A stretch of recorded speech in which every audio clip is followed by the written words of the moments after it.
The story opens with a narration about the brutal attacks carried out by ISIS rebels in the Middle East, along the border between Iraq and the Syrian desert. They spread fear and destruction, taking over towns and ruling them with violence and oppression. Because of their terror, Iraqi soldiers and frightened civilians fled toward a small city called Koban. It was there that the people finally rose again after years of suffering. They declared their own autonomy under a democratic system, determined to defend their freedom and stand against the cruelty of ISIS. To protect their land, they formed a liberation force known as the YPG. And so, a small city became the last wall between despair and hope. This is Koban. Here we meet Zara, a woman who leads one of the YPG units. We are also introduced to Musa, a sniper commander. While they are on patrol near the border, a scout named Renkber arrives with critical news. ISIS forces are gathering in large numbers and preparing to attack from all directions. Hearing this, Zara orders Renkber to evacuate the children who cannot fight. She calls the fighters to take their positions and prepare to stand their ground. She reminds them that ISIS has gone too far. They have driven the Kurdish people from their own homeland and must be stopped. The fighters form their defensive lines, ready for the brutal assault. When ISIS forces reach the border, the battle begins immediately.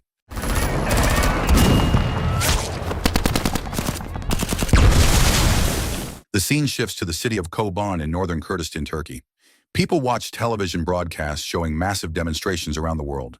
Protesters in Europe and the Middle East condemn ISIS for the violence spreading through the villages of Koban.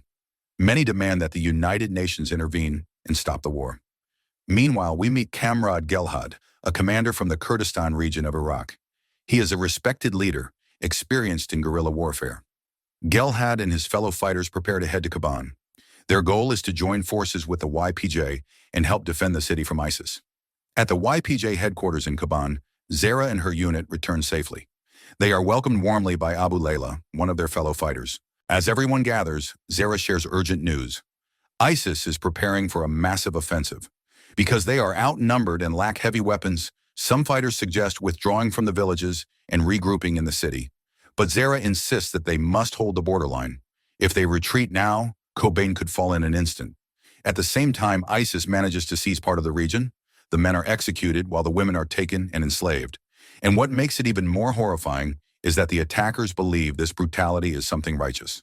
The scene shifts to the northern Kurdistan border. Gelhad and his group of Iraqi fighters plan to cross into Kobanê to reinforce the YPG. However, the border is heavily guarded by Turkish troops. Meanwhile, crowds of civilians from outside Koban push toward the border, hoping to join the fight.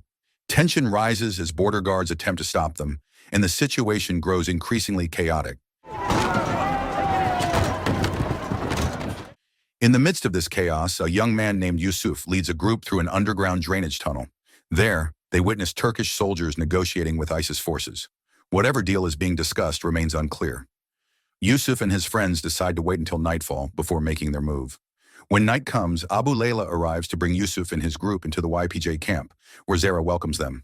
The next morning, the atmosphere grows tense. Civilians begin fleeing Koban as ISIS forces close in on the city. They head toward the Turkish border, hoping for safety. Soon the border guards receive orders from their superiors. They are told to open the gates and allow the refugees to cross, because if they stay, the advancing militants could kill them all without hesitation. As the civilians escape into Turkey, ISIS launches a massive bombardment on the city. The attack forces Zara and Aaron to pull back and rethink their plan.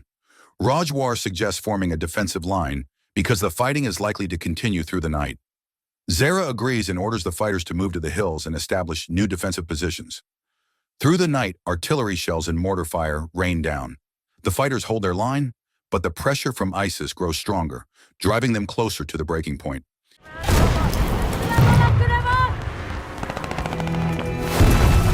The next morning, the battle continues. ISIS forces push forward toward Koban once again. Their numbers are overwhelming, and they drive the defenders back step by step. Zara and her fighters are forced to engage in another intense fight for survival. Zara sends Musa, the sniper, to take position in a tall building.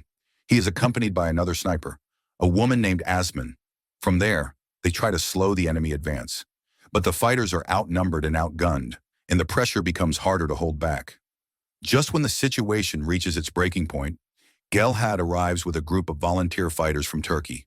With their support, the defenders finally manage to push the enemy back and secure their ground.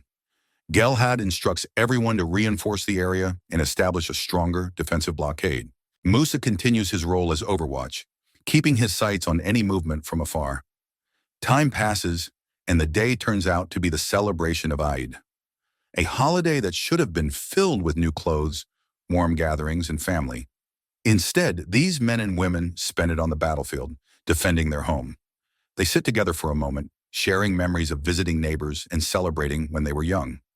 As Abu Layla is talking with another fighter, unexpected news arrives.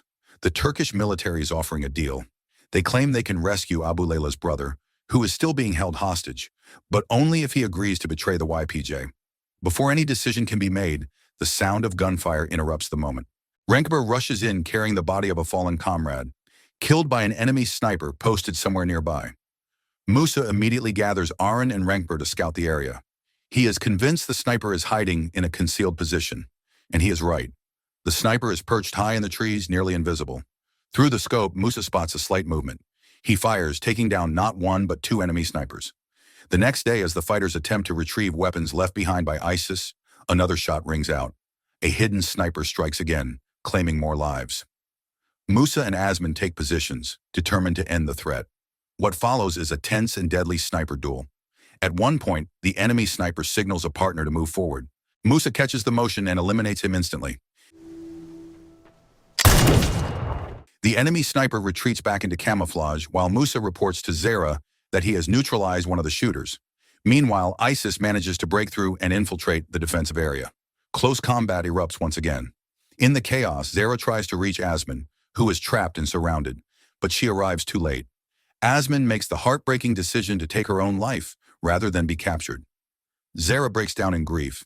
The fighters carry Asman's body away to be buried with honor. After the battle, Zara gathers the fighters for a meeting. She explains that they need a new strategy. The enemy continues to break through their defenses, and if they keep fighting the same way, they will lose more ground. At this point, a commander named Mashiro proposes a guerrilla tactic. He plans to strike ISIS reinforcements before they even reach Koban. That night, Mashiro and his team move out to begin the mission. Meanwhile, Musa and his sniper unit are assigned to scan the surrounding area, searching for any hidden enemy snipers who might be waiting. At the same time, Abu Layla confides in a fellow fighter. He has been considering an offer from the Turkish military. They claim they can free his brother, who is still being held by ISIS, but only if Abu Layla agrees to betray the YPJ. Before the conversation can continue, a gunshot echoes. A guard at one of the lookout posts has been killed by an enemy sniper. Musa rushes to the scene and learns that the shooter is still out there. Determined to track him down, Musa prepares to leave. A fighter named Dara and Arain volunteer to go with him. The next morning, while the three rest, Dara asks Arain why Musa rarely speaks. Arain explains Musa's past. He grew up in eastern Kurdistan and from a young age was involved in smuggling goods across the border. Whenever smugglers were caught by Iranian troops, they were executed on the spot. One day, Musa and his group were ambushed. Everyone was killed except him. He survived, but the event left a permanent scar. The story shifts to the enemy sniper hiding high in the trees. From there, he watches the YPJ and sets his next target, Gelhad. Elsewhere, Gelhad is talking with Abu Layla. He asks why his friend has seemed troubled lately. Abu Layla finally admits the truth. He misses his brother, and the Turkish military has offered to rescue him, but only if he betrays their cause. Despite the emotional weight of the situation, Abu Layla states firmly that he will not betray the YPJ. He wants to find another way to save his brother. Hearing this resolve, Gelhad forms a plan. He suggests that Abu Layla pretend to accept the offer, allowing the YPJ to gain access to weapons and ammunition from the Turks. Then, once the supplies are secured, they will break the deal and continue the fight. Soon after, Abu Layla meets with a Turkish intelligence agent at a secret location. The agent tries to convince him to switch sides, offering citizenship, money, and a comfortable life. All he has to do is turn against the YPJ. Meanwhile, back at the base, Gelhad prepares for the next major assault. He divides the fighters into 3 groups. Zara will lead the first group and infiltrate the ISIS stronghold from behind, moving through collapsed buildings. The second group will advance through residential areas to reach the front of the base. The third group will be led by Musa, whose role is to provide sniper cover and protect the advancing fighters. On another front, Mashiro and his team wait on a hillside, watching an ISIS supply convoy move across the terrain. When the vehicles are finally within range, the detonator is triggered. A massive explosion erupts, wiping out the convoy. With the enemy reinforcements destroyed, The guerrilla fighters seize all of the weapons they leave behind. That night, Gelhad and the rest of the fighters launch their planned assault. They move quietly from the front, taking down guards one by one without drawing attention. At the same time, Zara and her unit advance from the rear. Musa and the sniper team provide protection, scanning every corner for hostile movement. Before ISIS realizes the trap, they are surrounded. The fighters cut the power, close in, and launch a sudden attack. The battle is intense, but the defenders prevail. Still, their victory comes with loss. One of the fallen is a close friend of Musa, a reminder of the price they continue to pay. The next morning, the ISIS commander receives word that the Koban base has been taken. Furious, he orders reinforcements from Manbij and Raqqa to prepare for a counterattack. Meanwhile, Gelhad receives a message from Mashiro. Mashiro's team is preparing to strike another ISIS-held hill along the border and requests Gelhad to move in for a joint assault. Their goal is to encircle the enemy from both sides. Soon after, a large ISIS convoy begins advancing toward Koban with heavy weapons. At the same time, Abu Layla meets again with Turkish forces to finalize their supposed agreement. Once he confirms cooperation, his brother is released from captivity, and the Turks supply him with stockpiles of ammunition and weapons. In return, Abu Layla is instructed to wait for the signal to turn against the YPJ. Elsewhere, Gelhad tries to reach Yusuf and his team, but there is no response. Shortly after, Renkber arrives with alarming news. Turkey has cut their communication lines, isolating the fighters. He also reports unusual troop movements near the border, urging Gelhad to investigate. Meanwhile, Yusuf and his group are already at the border gate.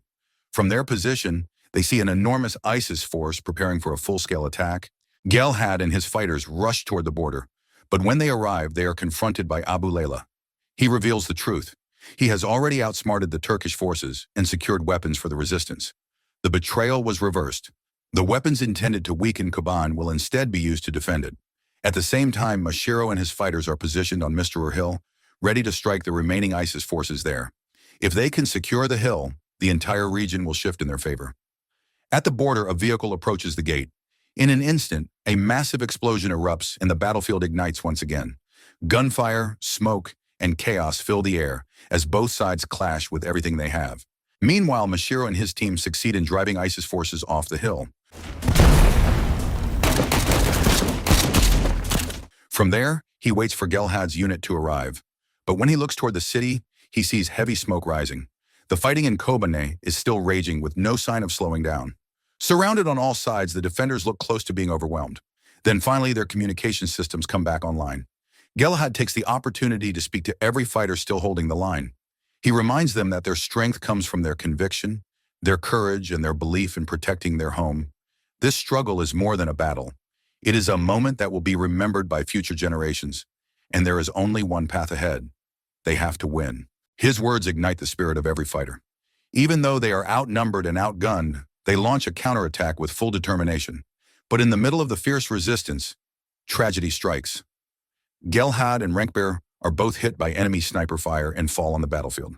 In response, Musa quickly locates the sniper and takes him down with a single precise shot. After a long and grueling fight, the defenders finally push ISIS out of Koban. The city is free once more. However, their mission is far from over.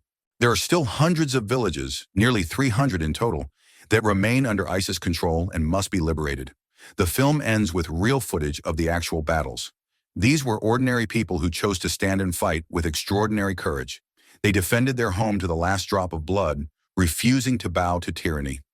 So the moral of the story is even ordinary people can choose to stand their ground, even when it costs them everything, because some things are too precious to surrender.